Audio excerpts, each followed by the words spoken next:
So, we are getting straight into this. The draft so far, Chen, Phoenix, Mars, for aggressive mode, with that nice picture of a bike for the banner. While Oracle, Death Prophet, Enchantress, and Lycan come out on Viking GG, banning out the Clockwork, Void Spirit, as well as the Nature's Prophet, Timbersaw, and the Bristleback Mew on side of aggressive mode. They ban out the Snapfire, Rubik, Ancient Apparition, Shadow Demon, as well as the Dragon Knight. So far, how are you liking the drafts? Well, I haven't had time to think about them because I haven't used any time at all. But I think it's interesting. I think Viking obviously kind of set the tempo of the draft very quickly by picking up this Lycan early on. You know, Lycan Ench, you're already thinking, Jesus, this is you know, some really quick timing tempo push. Yeah. And then they pick up the DP to go along with it. This is the problem with the, well, not necessarily a problem, but the change to the second phase banning. You know, you only get one ban now. They're like, okay, well, we can take out the DK here. It's a decent ban. I'm surprised they didn't take out the DP. I feel like this hero is super strong at the moment. Ever since it got the buff to the Exorcism, giving it a little bit more movement speed as well. Yeah. But the thing aggressive mode have got going for them is when you play against these like really fast tempo lineups, you go in two ways, right? Where you either fight them head on, especially with these long cooldowns. You pick loads of team fights to try and fight them when they go for their timing. So they've gone for the Mars Phoenix, or you can either split the map up a little bit and try and, you know, force them to not ever really hit this 5-man grouping that they want to. Yeah. So they've decided to go for this team fight approach, and thank God they stopped picking. That allowed me to have a chance to talk. That was quite nice. With Viking GG's lineup, I'm assuming this is going to be support Enchantress. What do you think about the Beastmaster here as well for Viking GG? Just go on full-on push mode and just look to like end the game in 15-20 minutes. I think they need a little bit more control though, like some like team fight / AoE ability. Yeah. They could put the Ench 3 as well and then pick some like a position 4 that does that kind of thing. But I think the problem is when you have this Exorcism and Lycan ult, you want to pop them and win fights, right? Yeah. And at the moment, I think they really struggled to find like the Mars and the Phoenix before the big fights kick off. Oh, and that's really interesting. They actually go for the TB as well. So I talked about them needing like big team fights to try and stop the pushes, but they also go for this like hero that just allows them to split the map up a little bit. Yeah. It is a little bit risky, but a lot of the damage that Viking have is like all physical at the moment, right? And TB just has really naturally high armor, which is very nice. I wonder whether it's actually going to have the time to farm. We'll see, but. Yeah, I only ask because I have seen it a few times with the CIS Dota at the minute that they do when the Lycan comes out. Obviously, they can't pick up the Chen here. Chen has already been picked up by aggressive mode. But that Lycan Enchantress Beastmaster combo, I've seen it about 4 or 5 times, and it kind of does come down to, well, you either win the game in 20 minutes or the other team kind of run you over. They're going to go back for aggressive mode here for the Pangolier. How do you like that with the lineup? Because the Swashbuckle will be able to deal, once that Maelstrom comes out, deal with like the neutral armies. Do you think this is a good pickup here for aggressive? Yeah, I think it's pretty good. It gives them more team fight, which is nice as well. It gives them more wave clear, which they kind of lack of a little bit at the moment. Like they need a hero that can just be really difficult to catch, like really annoying to deal with. And it allows them to, you know, pick up this team fight as well. So I like the pick overall. I'm not sure what the matchup's like against DP mid. I'll have to see, but I don't mind the pick. It's pretty good. I'm wondering where they're going to lane the TB as well. I think they have a chance here to like lane the TB into the Lycan. Yeah. Depending, because they have the Chen as well, right? So they can choose the lane matchups that they want in the side lanes. It'd be interesting to see what they go for, and it's going to depend on what Viking pick here. I think they might, if it's Ench 3, for example, they probably don't want to put the TB up against that. You know, she can enchant your illusions as well, which is really annoying. Oh. So it's off-lane Lycan? Yeah. Okay. I haven't seen this patch, to be fair. It used to be really popular. Do you remember when the Chinese teams used to pick it a lot? I know Chalice used to play it quite a lot for LGD, for example. The healing was really nice, though, for their like lineup in general. I just worry about their like control in the team fights. Yeah. And the like lockdown, for example, as well. Like if this TB ever has like a decent start to the game, like find space to, you know, push the map up and like split push the map, farm, get timings.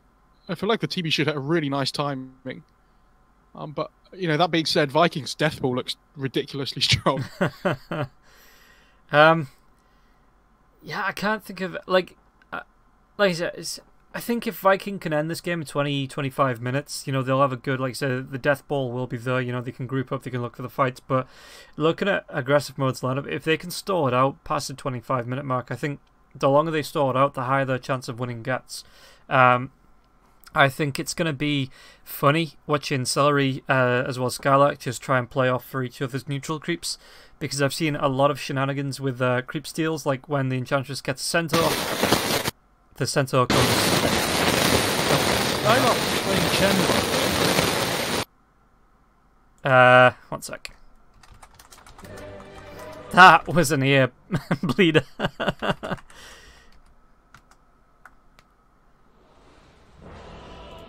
Right. Are we back? Hello. Is it safe? I don't know what happened. Is it better now? Yeah, the mic just went dead staticky, so I was like...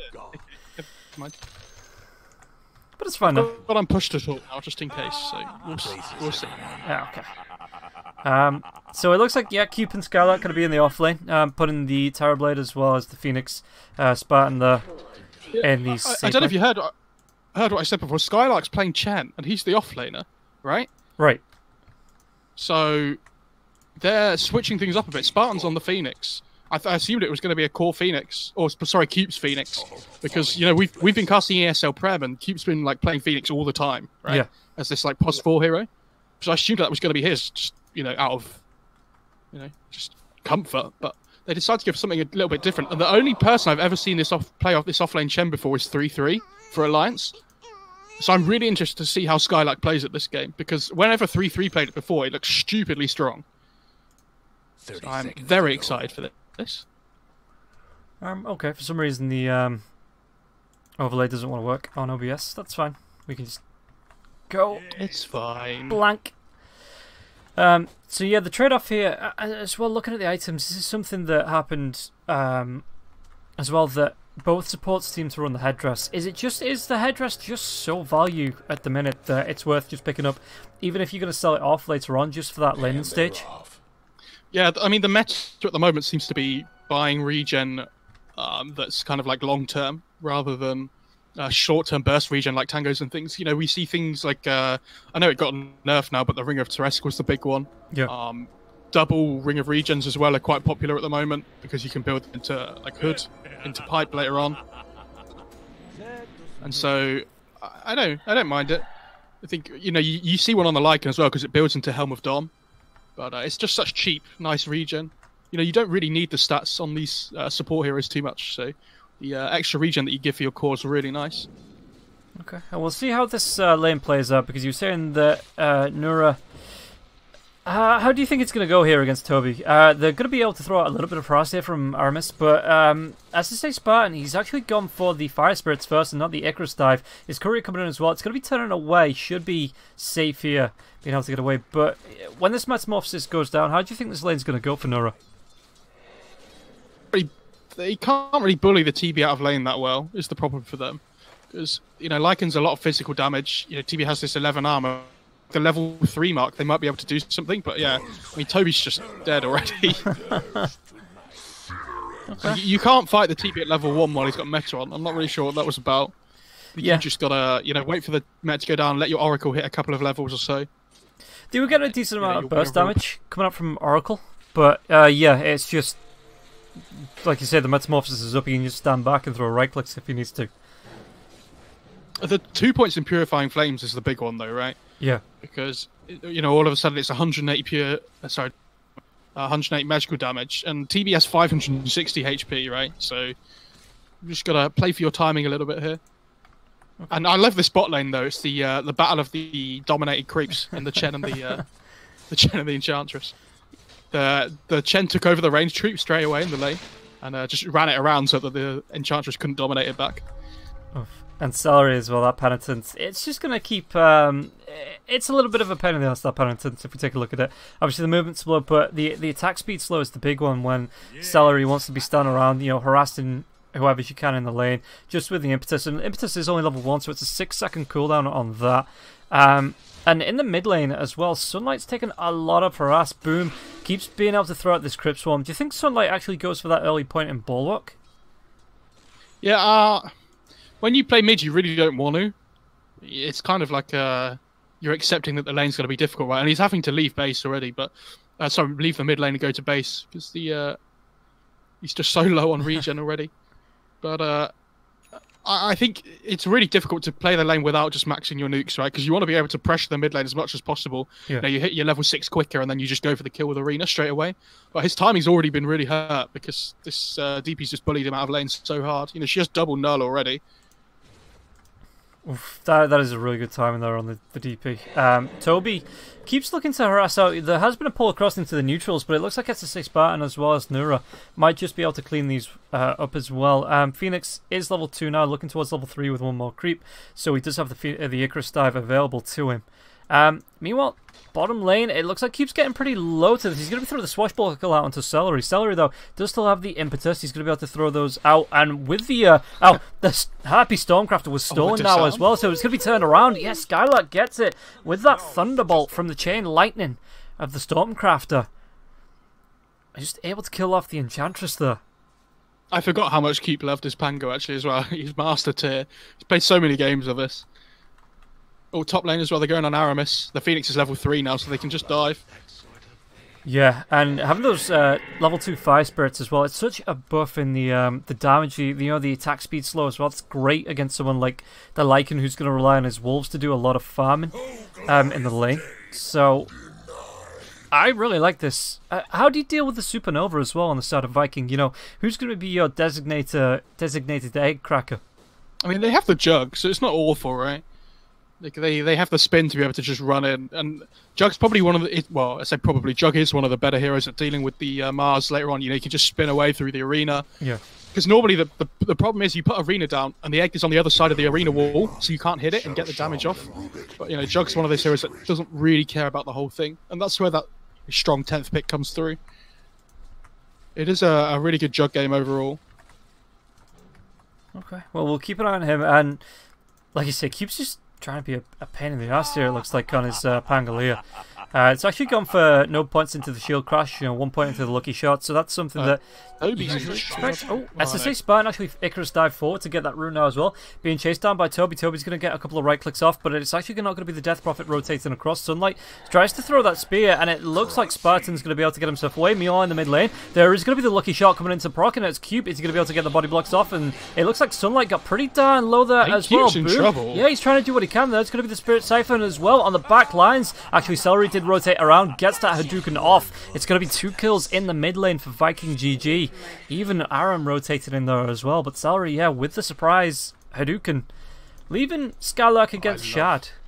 I love this as well, because the DP gets level 6 and the 2 supports just like come in onto mid lane at the same time, right? And they have the catapult wave as well ready to go, so they really want to pressure this mid tower as much as they can. Oh, the root comes out onto the Phoenix. Phoenix is going to be able to get himself away with the Spirit Siphon. The damage might be there. He's going to be able to heal himself up through this. It looks like he's not going to be able to keep himself alive. Sunlight does take down Celery on the back lane, and now there's going to be the Arena of Blood. Sunlight just gets himself outside of that, as the Exorcism will be wearing off shortly. It's about, well, yeah, it's nearly done now as well. So Sunlight's going to take a little bit of damage. The tower still stands. Cube and Sunlight, well, it wasn't the greatest defense because, you know, they did die, but they kept the tower standing. Yeah, I mean, it's still really good for Viking. They get this tower really low, so, you know, they can slowly whittle this away now. Mars can't ever really leave the lane. They need to leave somebody here all the time, otherwise the tower just dies. Yeah. So they'll be feeling okay about this, but, you know, again, they didn't lose the tower, so that's something. Purifying Flames. Let's talk about this because Aramis keeps not purging it. I'm pretty sure he kept Sunlight on that last gang. He kept Sunlight alive a lot. No, sorry, the Phoenix alive a lot longer than it needed to be alive, because obviously the drain was coming through from DP. But with that Purifying Flames, the heal was there onto the Phoenix. So, you know, it's not a flame, but Aramis, you know, maybe just needs to work on those timings a little bit. To be fair, like it's not even that bad, right? Because you do it with bot lane. Hang on, they're going on Skylark. Yeah, Shen, but they're gonna go with a spin. There's gonna be the Sunray coming so through for the heals. Oh, Lucky Strike does come through there as well, and Shad will fall solo. Is he gonna be able to get anything else off this? One more impetus damage, and maybe a Hadouken coming through. Is he gonna be able to claim this one? The Hadouken will be there. And now Cube. that was weird. Like he had Fire Spirits up. He should have just slowed the attack speed of the creep. I'm not sure. I don't think he wanted to turn around, and Cube as well. He's gonna be taking a lot of damage, and another kill going the way. Arena of Blood gets dropped now as well. Oracle, only level 5, doesn't have the false promise. In the meantime, they Boom takes the mid lane as well. So that's that mid tier 1 gone now. I really want to see what Boom decides to do with this next exorcism that's up in 10 seconds or so. I feel like they could either collapse on bot, where the Mars is at the moment, who's currently getting gone on, by the way, with a spin. Yeah, there's no Omni Slash just yet. Well, it is actually going to be there now, right after I say that, but it dives back to Cube, and Cube's going to be able to swashbuckle himself away. That was pretty sick, actually. I keep just taking away the Omni Slash from the Mars, and then being able to get away himself with the swashbuckle. It was very cheeky. Oh, and there's an arcane rune on the DP as well for the exorcism. This is so big. There's like in a lineup like this where you really want to hit a timing, like any kind of arcane rune that allows you to just a quicker tempo all the time is so nice. Oh, they find Spartan. He gets the dive away, but with that route, it might actually be Boom catching up. Now the exorcism is going to be popped. I think, yeah, Crypt Swarm comes out, and they're just going to be able to turn around onto this tower. And Terrorblade can't come back to the lane. He's in the jungle. He's been in the jungle for a couple of minutes now, just dipping and getting the farm. But now this is really going to trap him in there. He's going to have to self-isolate in the jungle. Yeah, and I love what... Okay, I just realised what you said. Sorry, that was... I love what they're doing as well with this exorcism. Like they take the top tier 1, mid tier 1's disappeared as well. So all of a sudden, if they can get some deep vision up in this dire top jungle, the TB can't feel safe anywhere farming here unless he sees them. So they have to make sure they can come up and control this, which is why you see the Mars heading up now. They need to try and stop this brute force from the DP. And with the exorcism going down, Oracle's still level 5, so this is the time to go. Oh, as they say, Spartan dove in. He's only level 4, so there's not going to be any supernovas just yet, but there will be a pin. Dad's Prophet there onto the edge of the Arena of Blood, taking a whole load of damage to that Boom. He's going to be able to keep himself alive. The Hand of God even comes out. It's going to be Nura that gets the kill now as well. The Sunray. Nura will be taken down, but Aramis killed off by Sunlight. Oh, are they going to be able to get it? Lycan, he's used the transformation, but it looks like with that pin to the tree, he wasn't able to clean up the Phoenix at all. Even the creeps, as well as the wolves, trying to do the job, but they can't catch up. Is it going to be enough? Nah, not with the God's Rebuke. And they get the bot tier 1 as well. Skylark just AFK pushing that one at the same time. This Hand of God, like AoE effect, just really helped in the middle of that fight, keeping them alive. I can't believe that Vikings decided to make that play top. Like, your exorcism runs out, your Oracle's still level 5, and you have no vision of them coming your way, right? Yeah. So how can you take that fight? I know you have Lycan ult up, but you've just got to be so careful about playing around your timing still. They get the TB kill, which is really nice, but just got to be a little bit more careful still, I think. Well, Lycan actually going to go towards the neck. It's a standard build, or it's the common build that I've seen for the past God knows how long with the Lycan at the minute. Just you get your Helm of the Dome, you go straight for your Necrobucks. The Exorcism is back up now as well. Really short cooldown, obviously, like you say, because of that Arcane Rune. And do you look to push again once that Necrobuck's up? Oh, no, never mind. In the jungle, they might be able to take down the Chen here now as well. Impetus damage as well. He's going to go for the TP, but the spin's going to be there from the Juggernaut. And Shad will claim the kill. His creep army, yeah, he's trying to heal himself up and keep himself away from these creeps, but if they get any closer, Aramis now will be able to turn himself around. These creeps trying to run away now. He gets one of them at least, so, you know. He got the Frost Armor creep, which is probably the best one to get still.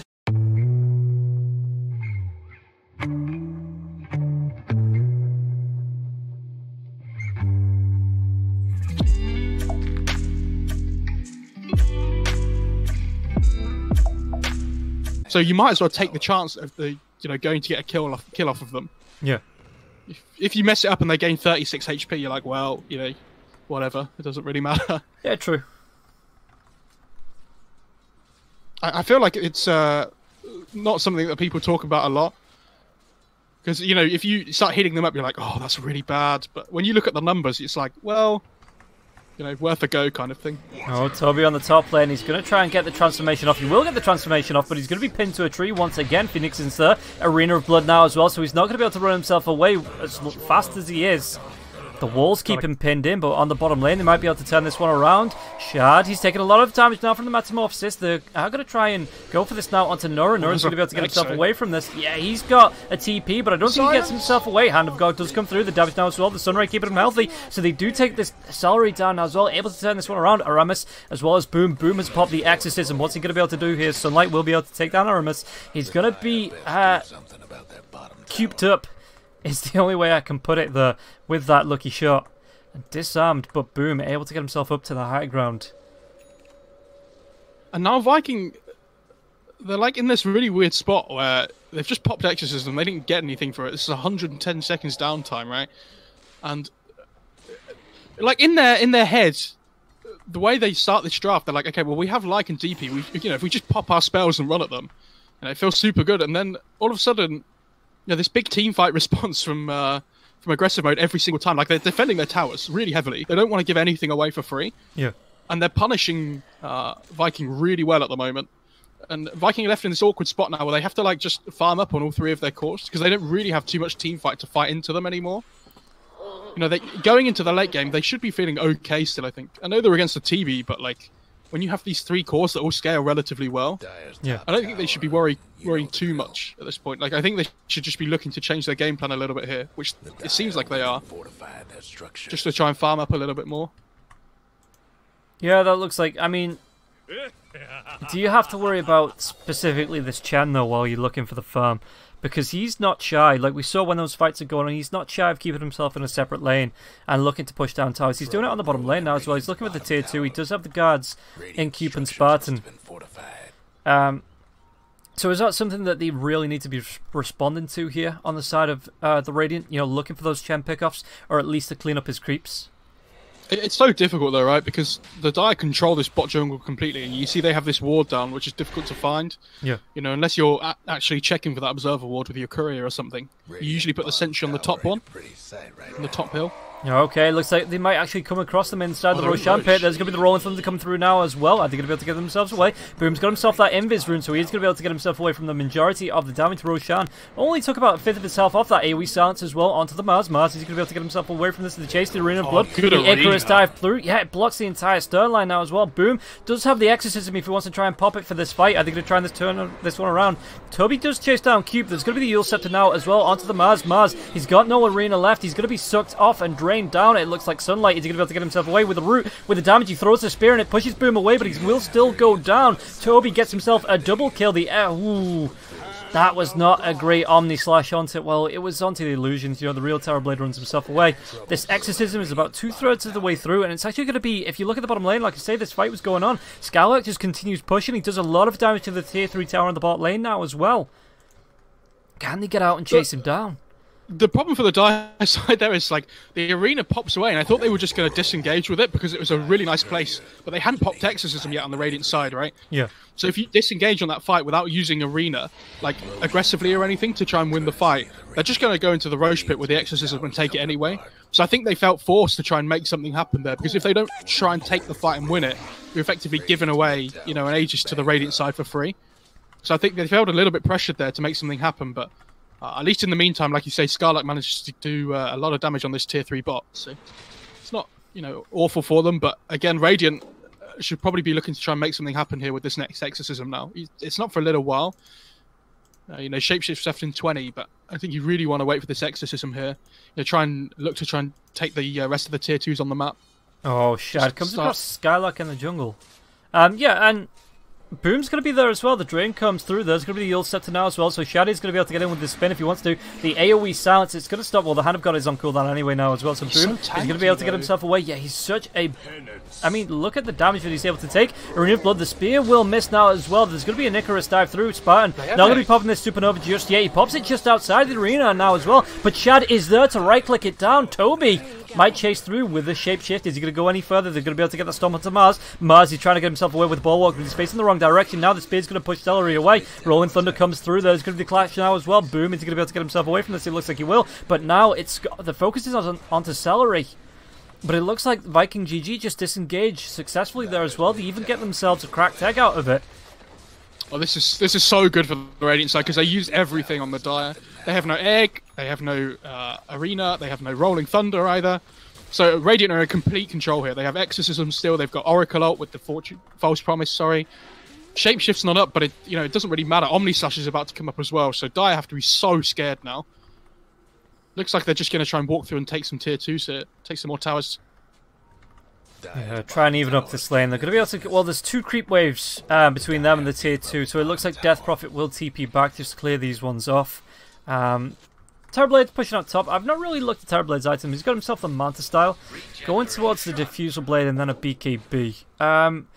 Is this, after the BKB, is that the point where you say Terrorblade should be in these fights all the time? You know, between split push and anytime a fight breaks out, he should be TPing and looking towards helping out in these fights? It's really difficult for him to help out in these fights at this point, though, because he doesn't do... They don't do enough damage on the Dire side, right? Like, just in general. This Mars does a decent amount, but he's really lacking in farm at the moment. Like, if you look at all 3 Radiant cores, they're at least 1,000 gold ahead of him. And so this TB's the only one that's really doing damage at the moment. And, like, yeah, they're difficult to kill on the Dire side. Like, they have all this, like, AoE and all these spells, but if the Radiant can do what they did in the last fight and just reset, like, they had the healing wall going the whole time, Dire have to make things happen with their spells. If they don't get anything with them, then it's really difficult for the TB to do anything in the fights. It looks like they're just going to try and trade tier 2s. I like the Vampire Fangs on the Death Prophet as well.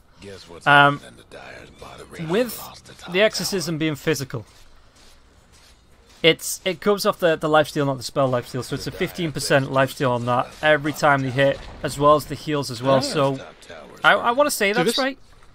This TB should not be TPing back right now.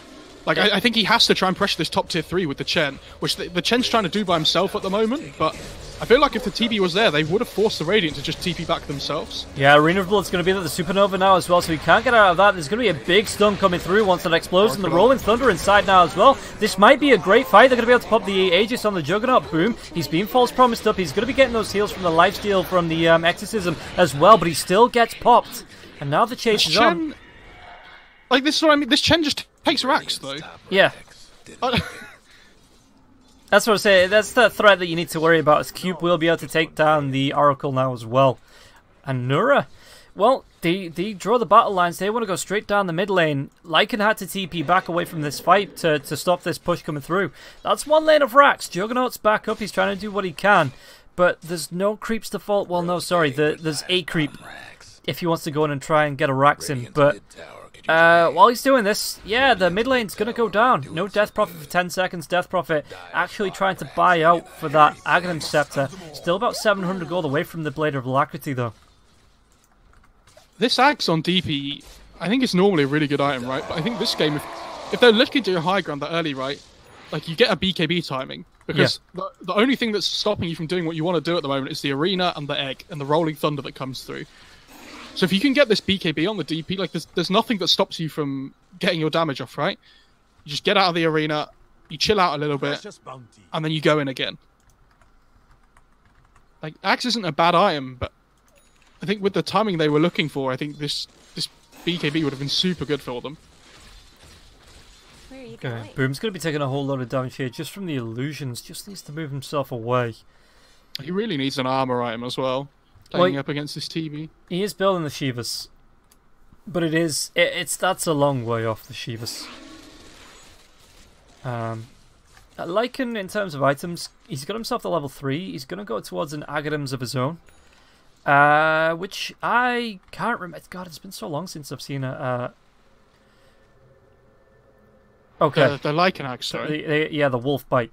The Lycan Axe is really funny. It's where you change your ally into a wolf as well, and they get all the shapeshift stuff. So they get like the crit and everything as well.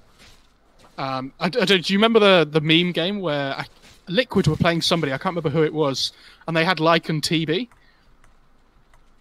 I think they were playing EG or something like that. I can't remember who it was.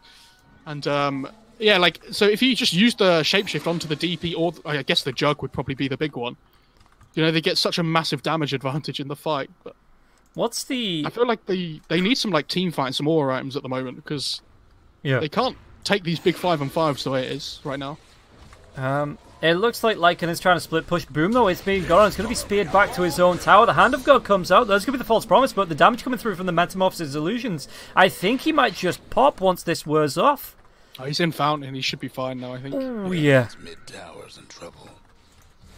Okay, but... just keep going, though. Yeah, like, and now Enchantress. God, how quickly Nora took him down then. Look at Nora. Look at all these buffs on Nora, on the Terrorblade. Shad's making... Hang on, I shut my door. My Shad's making the right play at the moment on the Jug because he's just going bot lane and trying to force him to come back and TP. Yeah. Like he's threatening this melee Rax. He's actually going to take it as well, which he has to do because they can't really fight at the moment. But there's going to be an Arena of Blood in the mid lane, and now there's not going to be a False Promise. They take down the Oracle now as well. Boom, Yule Scepter comes out, but there's Supernova. I think it just pops as he comes down from the Yule Scepter now as well. So, Boom. Well, he goes Boom. And with no buyback for 48 seconds, I don't think aggressive mode stop here. They can carry on going. Yes, Shad has TP'd back. You know, Pango Cube needs to catch back up. But this looks like it's going to be another lane of Rax, at least a melee Rax. He's trying to do what he can here with the spin, though. Shad's still taking a whole lot of damage. Radiant's mid-rags didn't make it.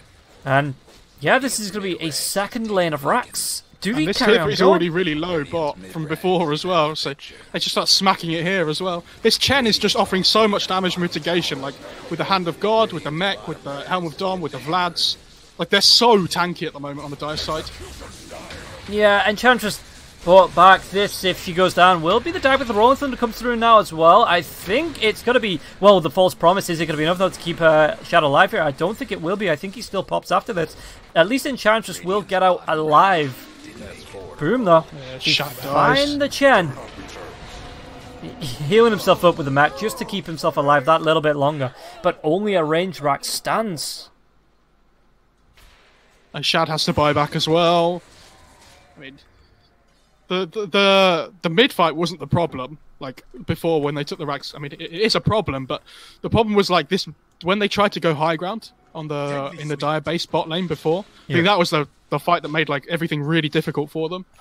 All of a sudden they're just playing on the back foot, you know, Dire just run back the other way. Well, they managed to catch the Pango though. Pango got the swashbuckle off as the sounds come out, so it looks like he might be fine. Yeah, the sounds going to wear off. Yeah, he's just going to be able to go for the blink. Oh, they find Spartan. Spartan's just going to be able to Icarus dive and Sunray himself back to safety. And Roshan's back up as well. If, I mean, do aggressive mode go for it? If they win a fight here, do they just go for the end? Because literally only Nora has buyback in the entire game.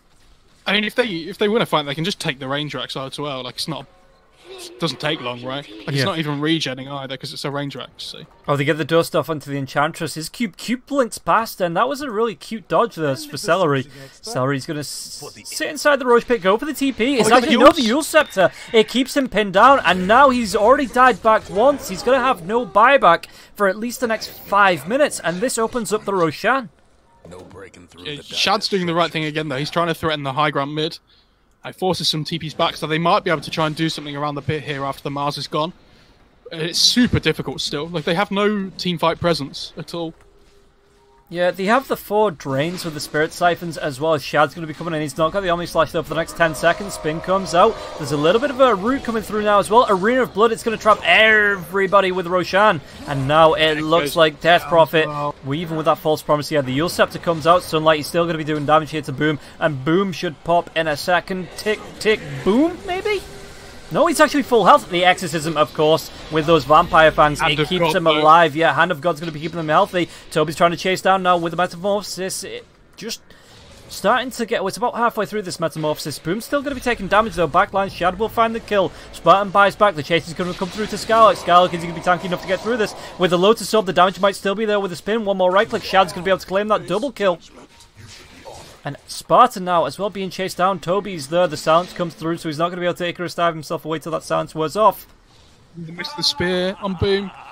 This isn't too bad for the Dire side though, because they haven't let the Radiant take the Roche yet. Yeah. And they've used all their spells, right? So I think the Dire are just going to be like, okay, well, we'll let you have this for now. You know, we didn't get what we wanted with the Metamorphosis and stuff. I don't know if you noticed, the Lycan popped the Shapeshift onto the Jug as well. So the Juggle's doing so much damage with the Omni Radiant's Slash. mid tower's coming apart. Okay. I didn't even realize he picked it up. Yeah, so the Wolf Bite has it's a big cooldown. The spear, though, doesn't stick to the GG trees. Does it not stick, or did he just miss because the GG is that big you can't actually see the trunk of the tree? I have no idea. This is really good for the Dire, though, because like they want these long, drawn-out fights where the creeps are starting to push in into the Radiant base. Because at the moment, like the Radiant, if they ever leave to try and de-push, like the Dire side are just going to walk into the Roche pit and finish it off, right? Yeah. So they're left in this really awkward position where they're starting to lose their base more and more. Like the lanes are pushing in. They're just going to be coming through though. Toby, though, is going to be pushed back. Are they going to be trying to go in any further now as well? Scarlet's getting really down low. Pops that mechanism. Shad, like you said, the Rolling Thunder does come through, but Shad's going to try and carry on chasing now as well. It looks like he's going to be stunned up by the Yule Scepter back into the fight. It looks like Toby now, with his own Metamorphosis, trying to chase down SSA Spartan. He just pops the Supernova, and Aramis is going to be able to get himself away as Boom will be able to find the kill onto Scarlet. Can now keep being chased down by Shad. The right clicks, that's going to be a really easy kill for Shad. Mura, he was running in. Now he needs to run himself away to the rest of his team. There's going to be the Mantle Star being popped, and Toby, though, pretty darn low. Can they get through this? They've got to get through this. All they have to keep doing on the Dire side, though, is just stop them from being able to defend their base, right? Yeah. They managed to get the Oracle to pop ult on himself as well, so he doesn't have that. And this Dire Courier is actually sitting in the pit, ready to try and steal something. Ooh, it was, and now it's not. It is an X-Courier. Like, TB's going for the base here. Look, you can see he's going for the Ranger Axe. He wants the Megas. He might just pop Meta here and pop Manta and just go for it. Because like if they get Megas, the game's so much easier for them. Yeah, he's popped his Manta style. He's not popped the Metamorphosis. There it goes. It was one auto attack rotation through from it. Nora's going to go for the TP away just outside the base. It looks like he is going to be able to get himself away. Oh, it's 97 HP. The thing is, like, the Chen just needs to leave some creeps down here now, right? Yeah. And just, it means that if the top lane ever, or the mid lane ever gets into the base, he just sends the creeps in and just finishes the Rex off. Well, Lycan. Craggy coats up. It's minus 35 attack speed, but it's going to keep him alive with, the plus 12 armor. And who said wolves need no armor? Yeah, that's true. That's a lie. It will be countered by the drums. I think he gets most of the attack speed back from the drums. So, and I mean, it's not really the attack speed that he wants. It's that attack damage, that weight behind the shapeshift. Those crit chances, the crit damage. I love what the TV's doing here mid as well. He just needs to keep the waves pushed out at the moment. Yeah. Stop them from being anywhere near his base. The Mars is going for the Ranger Axe bot as well. You see this top lane's pushing in. There's no back door at the moment. He's just going to try and finish it off. So Viking have to make an all-in play here and just go for the end. If they don't get it here, then they're not going to be able to fight against the Megas. Okay, there's drums coming out. He accidentally died, but well, yeah, the drums were coming out. Mars is going to TP himself back. The Omni Slash comes through though. SSA gets really darn low. Shad, he needs to run himself away. There's going to be the Lycan Bite coming through. Do they have any heals to keep Shad alive? He's going to try and maybe just go on these racks. He does have the healing ward out now, so that's going to be able to reach him through. Yeah, they're going to go, but there's going to be a big arena of blood trapping everyone in. The Supernova of the backlines. Do they have the? It looks like he does have the distance. Will he be able to get it? No, one more right click. Aegis, it's going to pop, which means Boom was at risk now as well. Boom buys back. He's going to be able to get himself into the fight. It looks like he's maybe just going to try and push back from the base. Now, again, Shad, he's trying to do what he can. The Juggernaut, though, he needs to get himself away from the Mars. He looks like he's trying to go for the pain. Meanwhile, False Promise back onto the Oracle, which means they are going to leave the Lycan to die. And Shad, yeah, God's Rebuke comes out. There's going to be the Icarus Dive, and this time he gets the pin to the tree. As Skylark takes down Aramis now. Shad trying to do what he can to keep himself alive, but it's not going to be enough. He got the axe, by the way, on the Jug. That's what the little Omni Slashes are. He's got the Swift Slash, as it's called now. Viking, that fight doesn't go well for them, but yeah, I think that's like their only play, right? They lose two sets of racks, and they're like, well, we have to try and make something happen here. If we lose the fight, it's whatever, the game's over. But this is our the biggest percentage chance of us winning the game. So you got to respect it. Yeah, the early game went quite well for Viking here, but aggressive mode, they were just, well, it's in the name, isn't it? They were just a lot more aggressive. Oh, that's so smart. Any closing thoughts here? Anything just to sum up the game, quickly, briefly? Anything that you think Viking could have done better, or anything that aggressive mode did well? I think if you're Viking, and you're playing this Oracle DP strat, right? Like, it's really cute if you go like and you get the Ags and it makes the Jug the Wolf. You know, they were winning so many fights after that just because of the shapeshift effect. Yeah. Like, this Jug's damage output was massive, but you need some like team fight or control here, especially when you see this Mars Phoenix pick so early, right? Like, you know what kind of thing they're going to be going for. You know they're going to. You know it's going to be difficult to take fights with this push lineup that you have. So you need to try and at least match it to be able to, you know, lock down key targets like the Phoenix at the start of the fight before they get egg off. Yeah. Because if you don't, the fights are really difficult to take. I think it didn't help that Oracle had to false promise himself, because Oracle, the aggressive mode was really good at focusing down this Oracle. You know, he had to get that false promise off himself, which means you're not saving anyone that's, I don't want to say more important, because Oracle is pretty darn important in a fight, but more of a priority, let's say. I think they also just, I feel like they tried to force the game too hard. Like when they went to that high ground bot the first time, I'll say the first time, I think it was the only time, I think they didn't need to make that play, right? Like the Chen's taking your base at the same time. Yeah. If you just reset and say, okay, well, if like none of us go high ground, no, this is okay. We'll just reset. We'll just keep farming up on our 3 cores. You know, look towards this BKB timing on the DP, the Ags on the Lycan. You know, they're a lot stronger after that point. You know, it's easy to say in hindsight. You know, when you're in the game, you're probably feeling, okay, well, we really want to be able to make a play with this DP Ags, with the, you know, Oracle ult as well. We feel like we're really strong, but, you know, a couple of bad fights in a row and the game just completely turned on its head because of the split push of the Chen. Yeah, Skylark, like I say, that Chen is always a threat. You know, you always need to keep an eye on him. Well, that was game 1, guys. We are going to take a quick break. We'll be back with game number 2 in a few minutes. But for now, we're going to play some music, play some ads, just pay the bills, and we'll be back with game number 2 right after this. So stick around. And Mo, I hope you're looking forward to it, because I really am. Because I think that was some good fights as well. Yeah, I think they did well. It's, you know, very, very bloodthirsty, I think, from both teams, which is nice. Yeah. Okay, guys. Quick break, and we'll be back with game number 2.